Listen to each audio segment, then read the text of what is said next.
વડોદરા જિલ્લાના સાવલી તાલુકાની special POCSO કોર્ટમાં વર્ષ 2019માં નોંધાયેલ દુષ્કર્મની ફરિયાદનો કેસ ચાલી જતા નામદાર કોર્ટ દ્વારા આરોપીને 10 વર્ષ સખત કેદની સજા ફટકારવામાં આવી છે.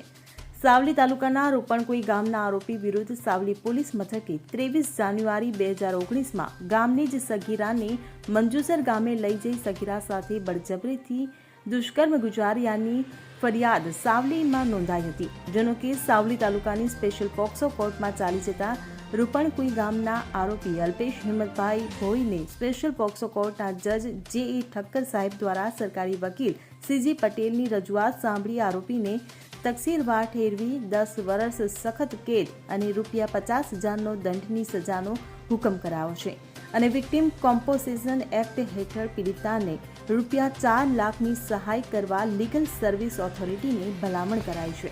આજરોજ સાવલી પોલીસ સ્ટેશનમાં તારીખ 23/1/19ના રોજ નોંધાયેલી ફરિયાદ કામે રૂપણકુઈ ગામે બનેલા બનાવમાં ભોગ બનનાર સગીરાને તેના જ ગામનો આરોપી અલ્પેશ હિંમતભાઈ ભોઈ પટાવી ફોસલાવી પોતાની સાથે મંજુસર મુકામે રાત્રિના સમયે લઈ જઈ જબરદસ્તી કરી બળજબરીથી દુષ્કર્મ કરેલ તે બાબતની ફરિયાદનો કેસ પોક્સો કેસ નંબર 5/2019ની નામદાર જે ઠક્કર સાહેબ શ્રીની કોર્ટમાં ચાલી જતા નામદાર પોક્સો કોર્ટના જજ સાહેબ શ્રી જે ઠક્કર સાહેબે આરોપી અલ્પેશ હિંમતભાઈ ભોઈને ₹50,000નો દંડ તથા 10 વર્ષની સખત કેદની સજાનો હુકમ ફરમાવેલ છે.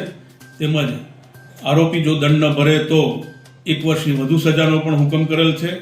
તેમજ વિક્ટિમ કોમ્પન્સેશન સ્કીમ હેઠળ પીડિતા ભોગ બનનારને ₹4 લાખનું વળતર ચૂકવવા ડિસ્ટ્રિક્ટ લીગલ સર્વિસ ઓથોરિટીને ભલામણ કરેલ છે.